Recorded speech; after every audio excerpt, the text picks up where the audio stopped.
빌립보서 2장 5절에서 11절입니다. 너희 안에 이 마음을 품으라.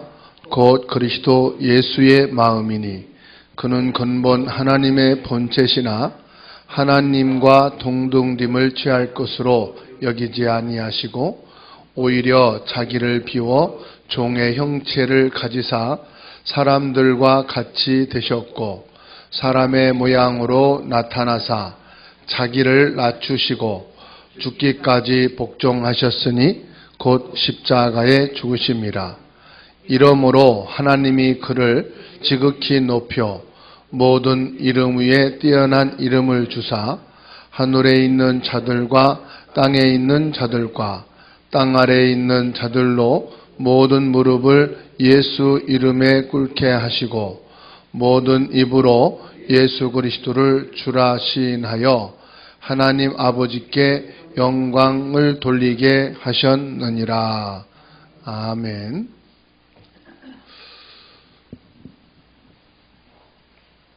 만유의 주인이신 예수 그리스도다.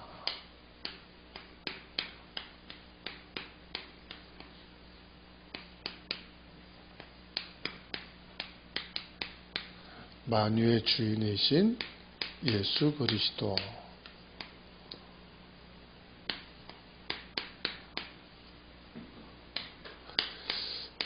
빌립보서 2장 5절에서 11절 말씀이에요. 만유의 주인이시다. 10절 말씀해 보면은 하늘에 있는 자들과 땅에 있는 자들과 땅 아래에 있는 자들로 모든 무릎을 예수의 이름에 꿇게 하셨다. 만유의 주인이신 예수 그리스도. 만물의 주인이시다 이 말이에요. 록펠러 엄마가 신앙생활을 하는 중에 어린 자녀들을 앞에 두고 그런 말을 했다고 그래요. 교회에 가거든 사람 말을 듣지 말아라. 그리고 교회에 가면 내 주장도 말하지 말아라. 대신에 예배 드리기 전에 1시간 전에 가서 기도해라. 하나님이 주실 말씀으로 은혜를 받도록 기도해라. 아무리 시간이 없을 때라도 40분 전에 30분 전에 미리 가서 이 록펠러는 은혜 받기 위해서 기도를 했다고 그래요. 그리고 이 록펠러에게 너는 돈을 많이 벌어서 하나님께 최고로 헌금을 많이 하는 사람이 되라. 그렇게 엄마가 말을 했다고 그래요. 근데 이 록펠러가 엄마가 권고한 그 신앙의 말을 가슴에 담고 실천했다는 거예요. 아무리 말해도 안 듣는 사람이 있지만 그 말을 진짜 마음에 담고 실천하는 사람이 있거든요. 그게 믿음이거든요. 그래서 이 록펠러가 얼만큼 큰 돈을 벌었느냐. 교회를 2,000개가 넘는 성전을 세웠다고 그래요. 그리고 미국 교회에 엄청난 영향력을 줬다고 그래요.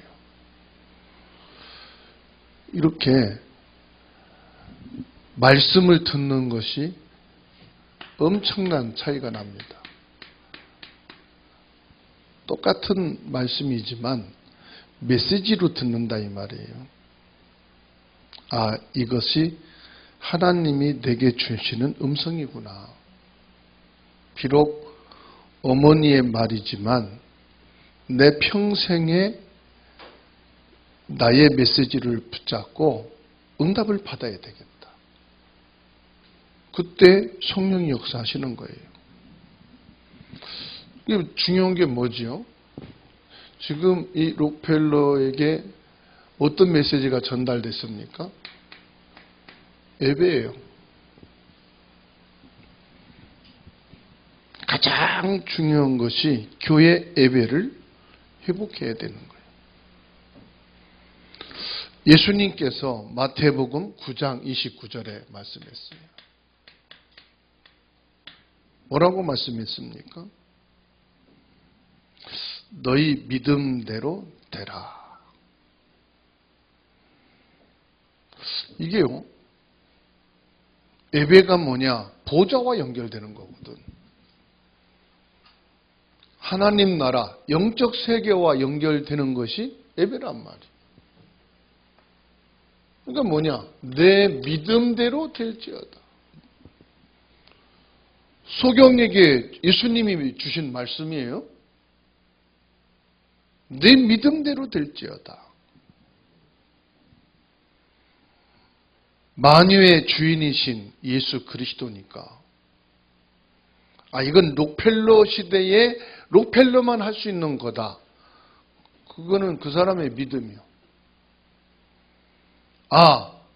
우리 가문, 우리 가정, 우리 교회, 지금 현실이 이렇지만 이것은 하나님이 내게 주시는 메시지구나. 그게 내 믿음이요. 그죠? 그래서 빌립보서 2장 6절 말씀 보게 되면은 그는 근본 하나님의 본체시나 하나님과 동등됨을 취할 것으로 여기지 아니하셨다 그랬어요. 예수님이 누구라고 말씀하고 있어요? 근본이 뭐냐? 하나님이시다. 근본, 본체. 예수님은 근본 누구시다? 하나님이시다.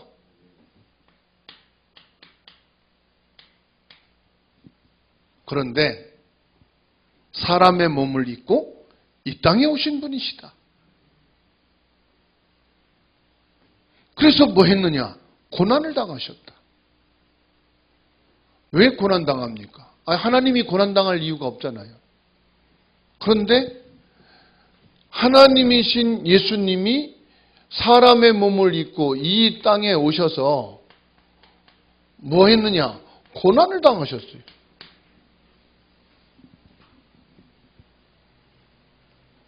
만왕의 왕이시고 만주의 주가 되신 하나님이 고난을 당하셨다. 고난당할 이유가 없는데 왜 고난당했습니까?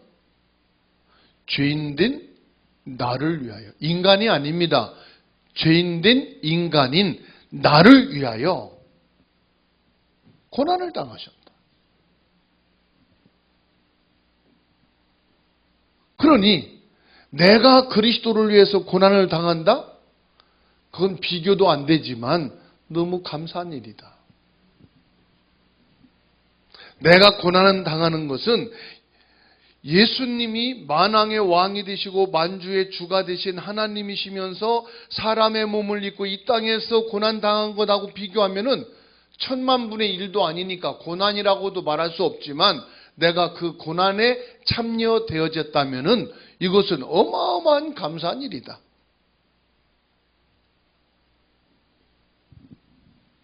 이게요, 우리의 생각 속에 딱 들어가게 되면 끝난 거예요. 그래. 지금 나의 고난은 이건 예수 그리스도의 고난과 비교할 수도 없고 말도 안 되는 거다. 이건 너무 감사한 일이다. 이게 내 생각 속에 딱 각인돼 버리면 그 사람은 그 어떤 것도 고난이 아니요. 사람이 그 뭔가에 집중돼 버리면요, 자기 발이 얼어서 썩는데도 그게 느껴지질 않는다고 그래요. 최악의 상태가 오니까. 6.25 전쟁 때 엄청난 많은 사람들이 죽어가고 자기가 쓰러져서 기절했는데 사람 시체들이 막 겹겹이 쌓여 있고,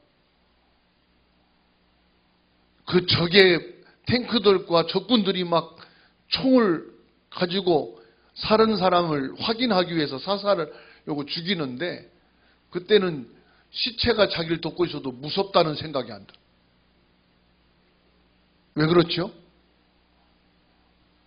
살아야 되겠다고, 죽으면 안 된다고 하는 강한 뭔가가 그 생각에 딱 잡힐 때는. 그렇죠?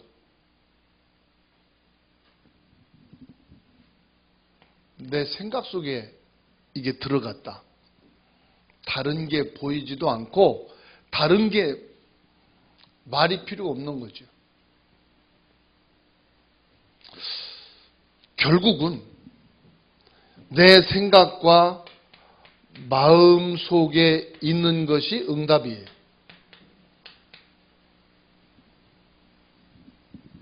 결국 내 생각과 내 마음 속에 믿음이 있다. 그게 믿음이요. 은혜 받는 것도 내 생각, 마음 수준 따라 은혜 받는 거예요.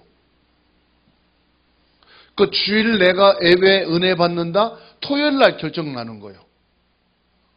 아, 내일 주일이구나. 내가 온전한 예배를 통해서 은혜를 받아야 되겠다. 미리 기도하면서 주일을 준비하는 사람. 주일 말씀 받기 위해서 미리 준비하고 미리 잠을 자고 기도하는 사람. 그 사람은 주일날이요. 어떤 말씀을 봐도 들어도 은혜 받게 돼 있어. 왜? 이미 이 사람은 은혜 받을 준비가 돼 있어. 뭐가요? 생각과 마음과 영적 상태가. 그렇죠? 이게 응답이 전부 다예요. 그러면 사람이요, 염려하고 불신앙하잖아요. 이 염려와 불신앙도 응답이 옵니다. 어떤 응답이 옵니까? 누가복음 22장 3절 말씀입니다. 사탄이 가룟 유다 속에 들어갔다 그랬어요. 늘 염려해 보세요. 다른 게 딱 잡힙니다. 불신앙 딱 해보세요. 그 어느 것도 이 사람에게는 치유가 안 됩니다. 왜요? 그걸 타고 사탄이 들어가는 거거든. 그래서 불신자는 염려, 끝이 없습니다. 불신앙, 길이 안 보입니다. 그러니까 더더욱 염려하고 끝없이 불신앙하는 거예요.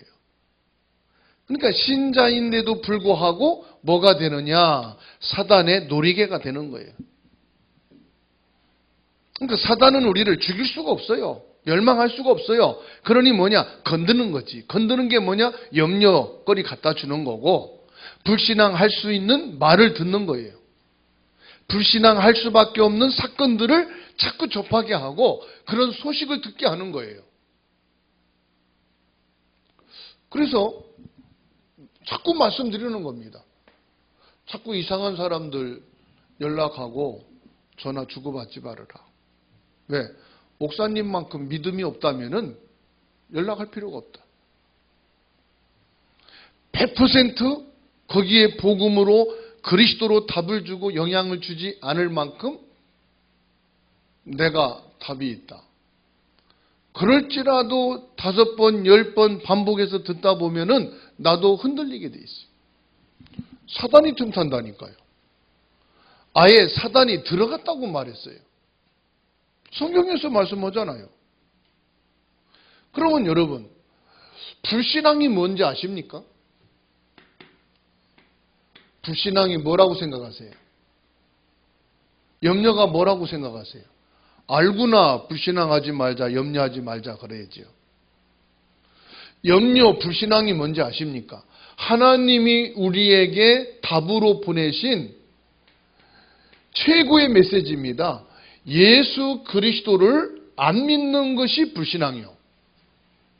뭐가 불신앙이라고요? 그리스도 안 믿는 게 불신앙이요. 그리스도의 답을 딱 주셨는데 그리스도로 답이 안 돼. 이게 무서운 거거든요. 아, 그리스도는 알아. 그런데 이거는 답이 아니야. 아, 예수 그리스도가 영적인 답은 맞아. 창세기 3장 6장의 답은 맞는데 지금 내게 일어난 이 문제에 대한 답은 아니야. 이게 불신앙이라 이 말이에요. 그렇죠? 아무개 권사님이 말한 그거는 답이 아니야. 그 권사님이 나쁜 거야. 이 말한 목사님이 나쁜 거야. 그러고 보니 이 사람은 그리스도는 골라 잡아요. 모든 것의 답이 아니고 내 기분 따라 내가 좋아하는 거 골라내가지고 거기에만 답이 되는 거예요. 그러니까 결국은 그리스도가 답이 아닌 거지요. 결국은 내 과거의 운명은 또 돌아옵니다. 여러분, 내 과거는 있잖아요. 반복이 되어서 운명으로 온다니까요. 그 그리스도가 뭐냐? 내 모든 과거 운명에서 끝낸 것이 그리스도예요. 영세전에 계셨던 그리스도가 지금 나의 과거를 끝내버렸다. 그게 운명을 바꾼 거예요. 아무것도 아닌 것처럼 보이지만은 내가 나이 먹고 문제가 생기면은 어디로 가는지 아십니까? 과거로 돌아가는 거예요. 그래서 그렇게 입맛이 없다가도 옛날 어릴 때 엄마가 줬던 그 음식을 생각나고 그걸 찾아서 갖다 주면은 입맛이 돈다고 그러잖아요. 과거 맛이 도는 거예요. 그 사람이 나이 먹고 병들고 문제 있으면 어디로 가느냐? 고향으로 가지요. 왜요? 고향이 그리워서. 젊고 힘 있을 때는 외국에 가서 살아도 아무 문제 없어. 근데 나이 먹을수록 고향에 가고 싶어. 그 30년 전에 미국으로 이민 가서 젊은 나이에 미국으로 이민 가가지고 결혼하고 애 낳고 30년 살다가 한국에 30년 만에 왔는데 뭘 찾는지 아세요? 그 60년대 가난한 때 입었던 메리아스 긴 거 있잖아요. 그것만 찾아다녀.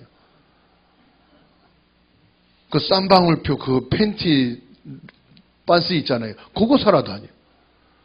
그 지금 우리는 찾지도 않고 입지도 않은데 그런 걸 찾아다녀. 왜요? 그 옛날 게 생각나서. 그걸 향수병이라고 그래요. 그래서 가장 중요한 게 뭐냐? 나를 살려야 돼. 그게 뭐냐? 현재입니다. 현재 저와 여러분들이 나를 살리는 게 무엇이죠? 예수님이 성육신하신 그리스도다. 왜 성육신하신 그리스도로 오셨느냐? 지금의 나를 살리기 위해서. 지금의 나를 사단에서 해방시킨다는 거예요. 지금의 나를 저주 재앙의 문제 끝낸다는 거예요. 지금의 나를 구원하시겠다는 거예요. 그래서 부활하신 겁니다. 그래서 오늘이 중요한 거예요. 그리스도가 부활하셨다는 말은 지금이라 이 말이에요. 지금. 지금도 나의 그리스도다 이 말이에요. 지금도 그리스도는 나의 참된 왕, 참된 제사장, 참된 선지자이신 나의 그리스도다 이 말이에요. 그리고 뭡니까? 우리의 미래를 보장하시는 거예요. 뭐라고 말씀합니까? 재림주로 오실 것이다. 뭐 하기 위해서? 우리를 하나님의 나라로 부르시기 위해서. 우리의 미래입니다.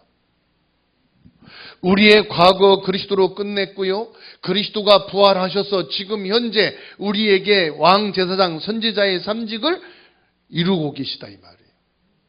그리고 저와 여러분들에게 확실한 미래를 보장하셨는데 재림주로 오시겠다. 그리고 우리를 하나님 나라 천국으로 인도하시겠다.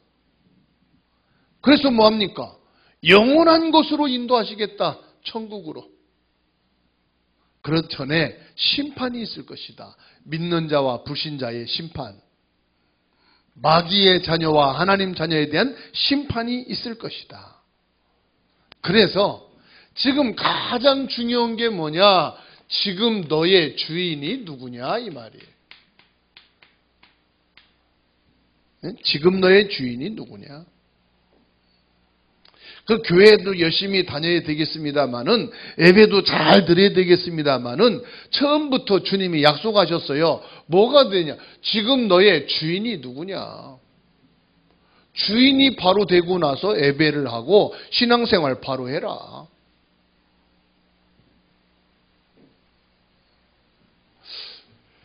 예수 그리스도가 주인이 되어야 하시는 줄로 믿습니다.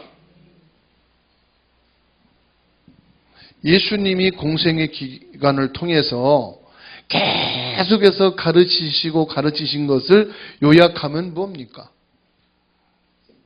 우리를 구원하시기 위해서 사람의 몸을 입고 오신 분이 바로 하나님 예수시다 이 말이에요.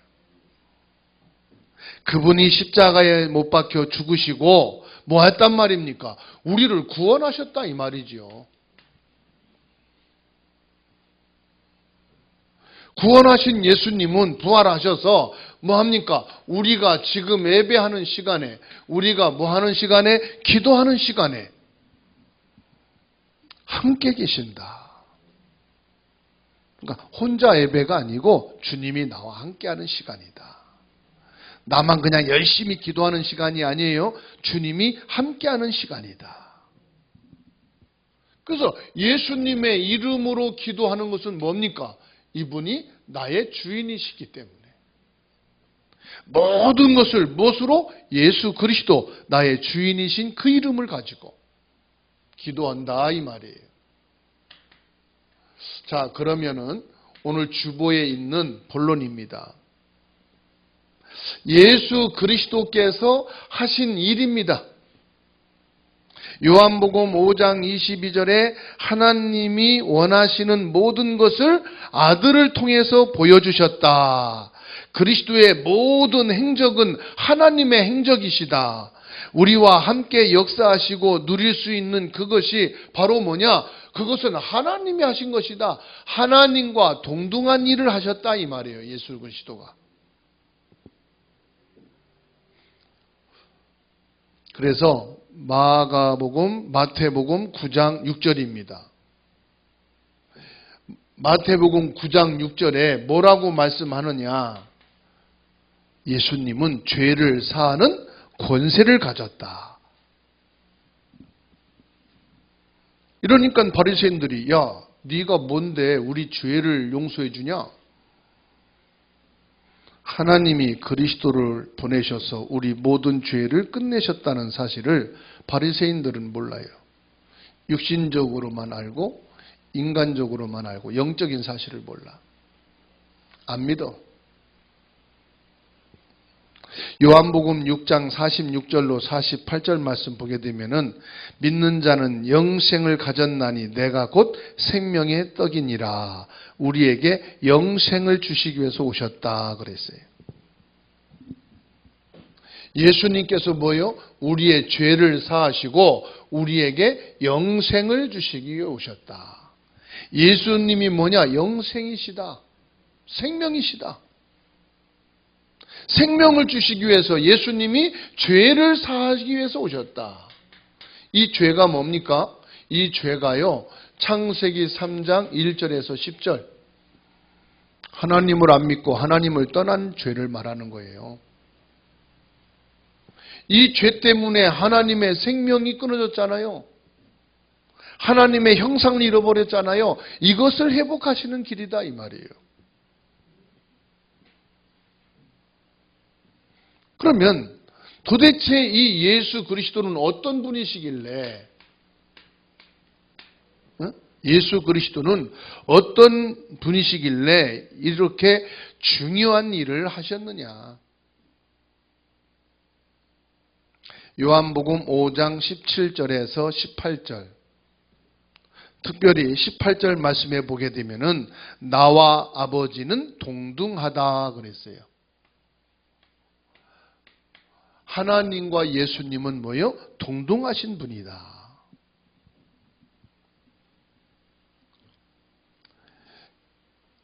디도서 2장 13절 말씀에 보면은 그리스도의 영광이 나타나심을 기다리라 그랬어요. 그리고 요한복음 2장 24절이 아니고 5장 24절입니다. 나 보내신 이를 믿는 자는 영생을 얻었고 심판에 이르지 아니한다. 마태복음 8장 26절 27절 바다를 꾸짖으실 때 파도가 잠잠하게 되었다. 무슨 말이에요? 예수님은 바로 하나님과 동등된 분이시기 때문에 하나님이 창조하신 그 창조의 역사가 똑같이 예수님도 행하시게 됐다 이 말이에요. 요한복음 11장 43절로 45절에 나사로가 죽어서 썩는 냄새가 나는데 예수님이 나사로야 나오라 이렇게 말씀하실 때 나사로가 나왔어요. 어느 신학자는 말하기를 예수님이 나사로야 지목해서 나오라고 말씀하시길 다행이지 죽은 자들을 향해서 나오라고 그랬으면은 모든 시체가 뻘떡 일어나서 다 나왔을 것이다. 무슨 말이에요? 하나님이 우리에게 직접 오셨다 이 말이에요. 그분이 누구냐? 예수 그리스도다 이 말이에요. 예수 그리스도는 뭐예요? 바로 하나님이시다 이 말입니다. 쉽게 말하면. 그러니까 보세요. 바로 예수 그리스도가 하나님이시고 하나님이 우리의 영적 문제 해결할 수 있어요, 없어요? 우리를 완전히 해방시킬 수 있는 분이시다. 어떤 분이시냐? 바로 하나님이시다. 창조주시다. 그리고 이분은 누구냐? 구원자이시다. 그 증거 요한복음 2장 19절로 21절 이 성전을 헐라 내가 3일 만에 지을 수 있다 말씀하신. 아니 지금 46년 동안 이 성전을 건축했거든요. 헤롯을 통해서 예루살렘 성전을 지금 46년간 건축을 했어요. 그런데 예수님이 이 성전을 헐라 내가 3일 만에 세우겠다. 말도 안 되는 얘기잖아요. 그러니까 유대인들이 바리새인들이 콧방구를 뀌는 거예요. 지가 뭔데 지금.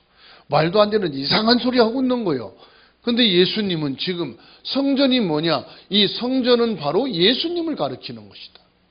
그래서 예수님이 십자가에 죽으시고 3일 만에 부활하실 것을 지금 말씀하는 건데 이 부활을 안 믿는 사람들이 그 말을 한들 믿지도 않을 거니까 성전의 주인이 누구냐? 그리스도 예수님이신 것을 지금 말씀하는 거예요.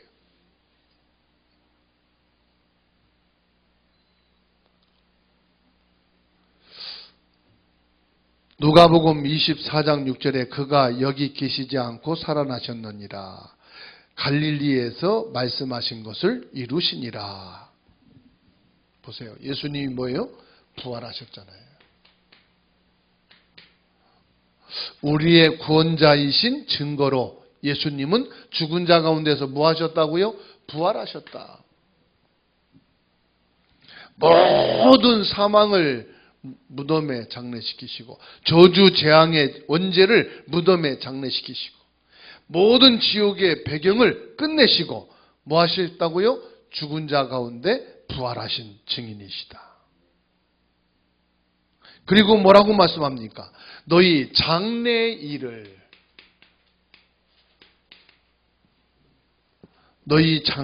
일을 만민에게 증거할 것이다.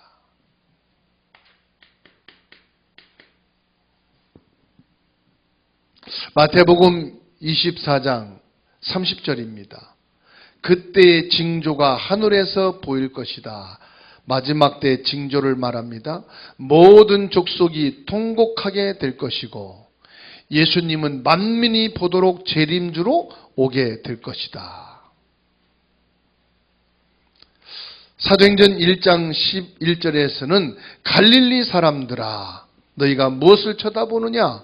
너희가 지금 본 그대로 그리스도가 오실 것을 말씀하고 있죠.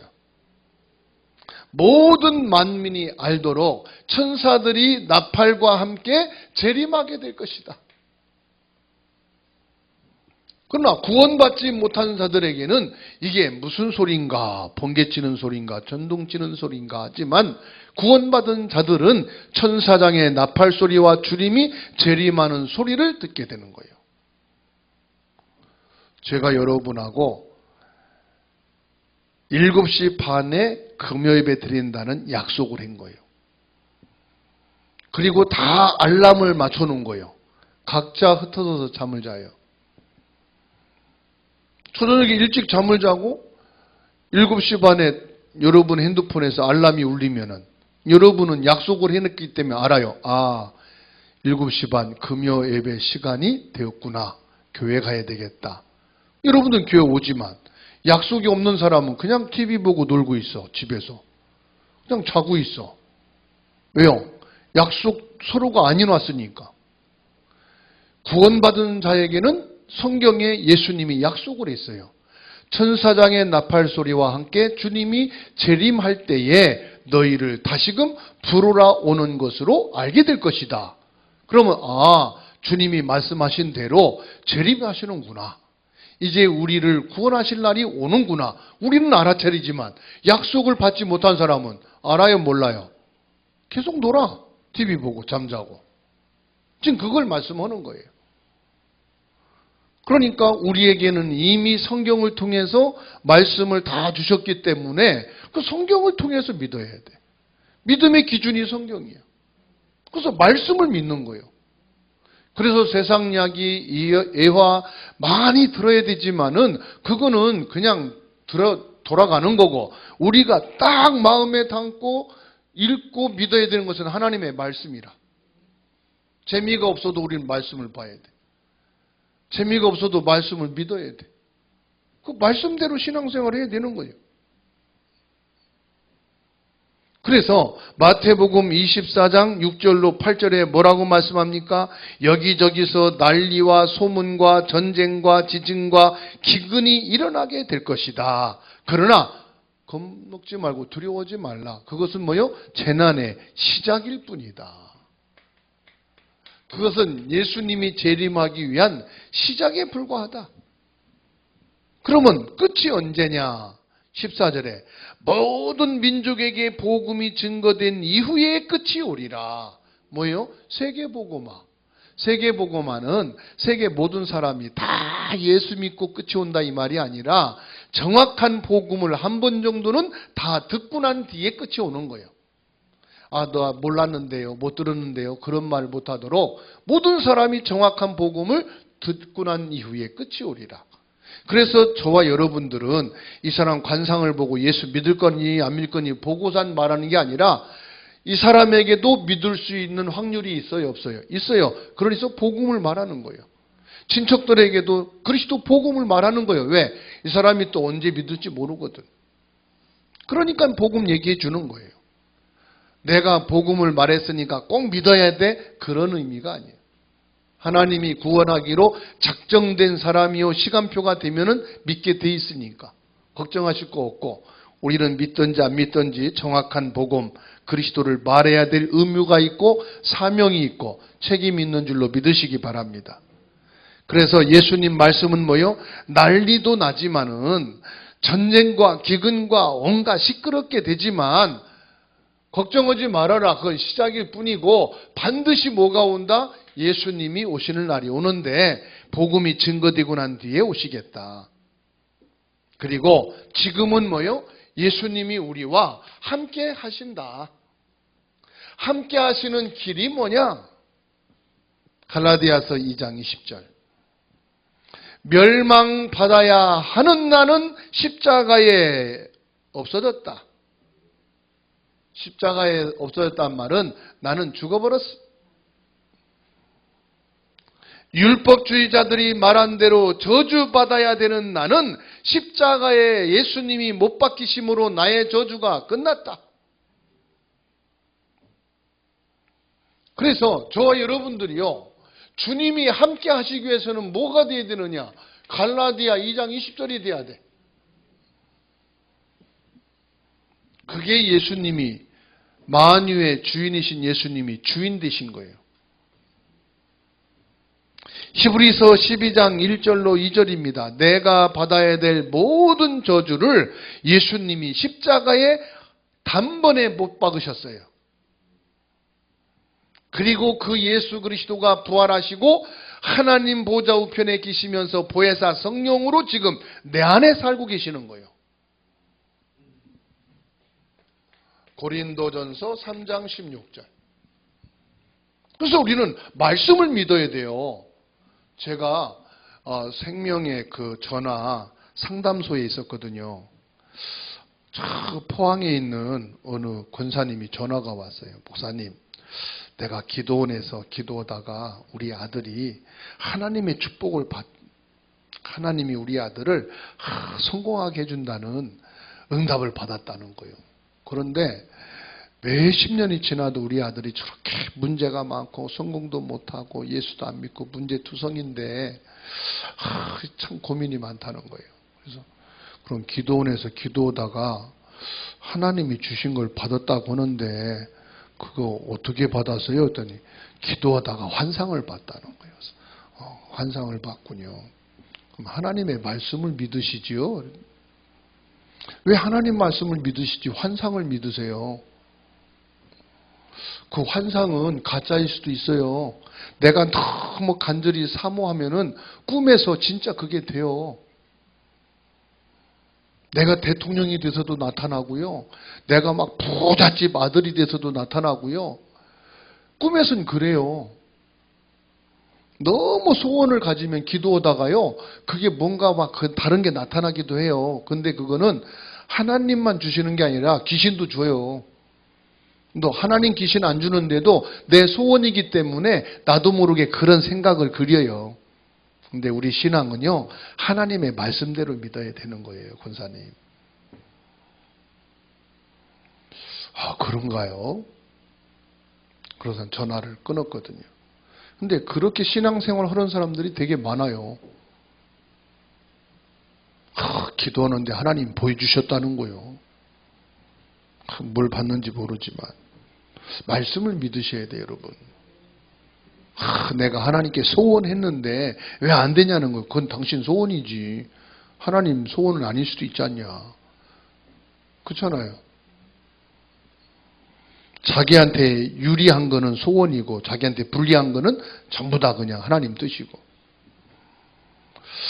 우리가 복음적인 신앙의 뿌리를 내려야 돼요. 성경적인 믿음의 뿌리를 내리셔야 돼. 그렇죠? 뭡니까? 우리가요.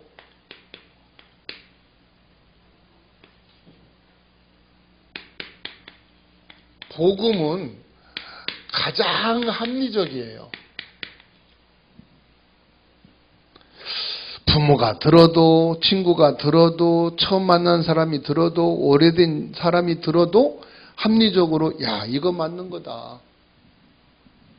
바울이 감옥에 갔습니다. 감옥에 갔는데 힘듭니다. 그런데 바울 사도는 거기서 감사했습니다. 뭘 감사했느냐? 나같이 복음을 핍박하고 예수님 믿는 사람 잡아오게 가두고 죽이는 일에 앞장섰는데 내 같은 사람이 복음 전하다가 이렇게 감옥에 들어온 것이 바꿔서 보니까 얼마나 감사한 건지. 감사하다. 아니면 난 지금까지 계속 핍박하고 예수 믿는 사람 잡아 죽이고 있을 건데 하나님이 나 같은 사람, 복음의 사람이 되게 해서 복음을 전하다가 내가 지금 감옥에 들어왔다. 너무 감사하다. 누가 들어도 맞는 거 아니에요. 요셉이 세계복음할 사람이 맞아요. 그러면 당시 최강대국인 애굽에 가서 영향을 주는 것이 맞아요. 그러면 애굽에 가려면 비자를 내고 합법적으로 들어가야 돼. 근데 비자는 낼 수 있는 환경이 안 돼. 그 당시엔 비자도 없어. 가는 유일한 길은 뭐예요? 노예로 가는 길밖에 없어. 이게 합리적인 생각이야. 하나님이 이 애굽의 복음을 아는 나밖에 없으니까 나를 저 애굽에 보내기 위해서 노예로 보내셨구나. 감사하다. 합리적인 감사가 나오는 거예요. 저 사람은 망했는데 난 안 망하니까 하나님 감사합니다. 그래, 네 하나님은 좋겠다. 사람이 그럴 거 아니에요. 하나님 왜 저 사람은 잘 되는데 예수 믿는 나는 왜 이렇게 안 됩니까? 그게 기도가 맞아요, 틀려요? 그러면 저 사람은 망하고 나는 잘 돼야 된다는 논리거든. 저 사람은 안 믿으니까는 고통당해야 되고 예수 믿는 나는 고통 없어야 된단 말이거든. 그렇게 말하면 세상 누구도 다 예수 믿지. 그렇잖아요. 저와 여러분들이요. 복음은 하나님이 나만을 위해 주신 게 아니라는 거. 내가 제일로 싫어하는 사람들도 이 복음이 필요하다는 거. 내가 제일로 미워하는 사람도 복음은 필요하다는 거.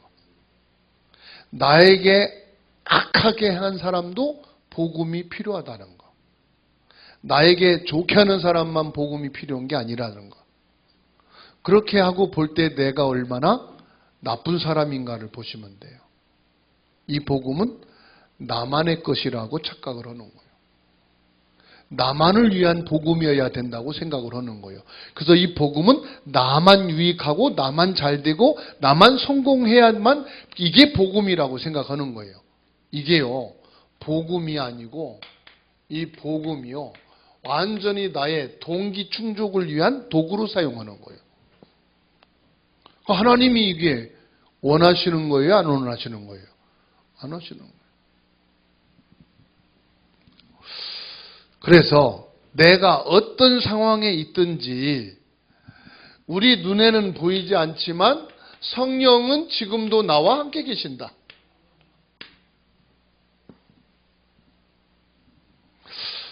하나님이 지금 나와 함께 계신다. 그러면 나와 함께 계시면 옆에 있는 권사님하고도 함께 계시는 게 맞잖아요. 다른 분하고도 주님이 함께 계시는 게 맞잖아요. 그게 임마누엘이거든. 그런데 나의 전매 특허요. 하나님은 나하고만 함께 계셔야 돼. 어디 가셔? 나하고 함께 계셔야지. 하나님, 왜 저분에게는 더 역사하시고 나한테는 안 하셔요? 이건 아니에요. 하나님은 저 사람에게 더 필요하면 더 역사하셔야 돼요. 그래서 하나님, 나에게는 지금 덜 급한가 보네요. 저 사람에게 역사하셔서 너무 감사합니다. 이런 기도 우리는 한 번도 못 해봤잖아. 왜 저 사람에게는 역사하고 나에게는 덜 역사합니까? 이런 기도가 많았단 말이에요.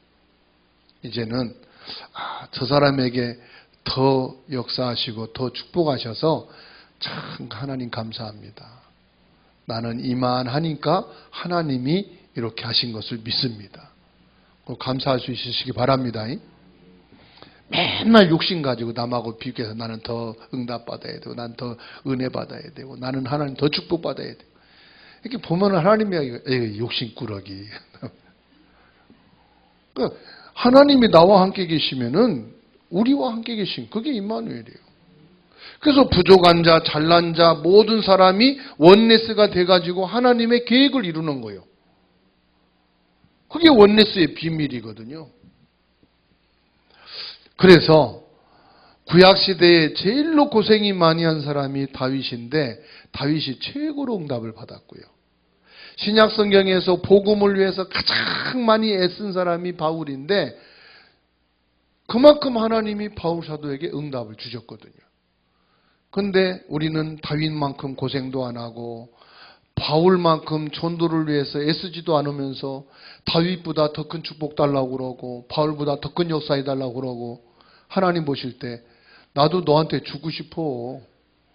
그럼 너도 다윗처럼 너도 바울처럼 한번 그렇게 해. 그러면 그 이상으로 줄게. 근데 편안하게 누워서 조금 고생하면은 좀 이러다가 손에 가시 하나님 아파 호해 주세요. 그러고 하나님 볼 때는 야 그거 가지고 왜 그러냐 그거는 그냥 넘어가. 만유의 주인이신 예수 그리스도. 한 주간 이 비밀을 가지고 최고로 감사가 많고 최고의 축복을 누리는 귀한 여러분 되기를 주님의 이름으로 축원합니다.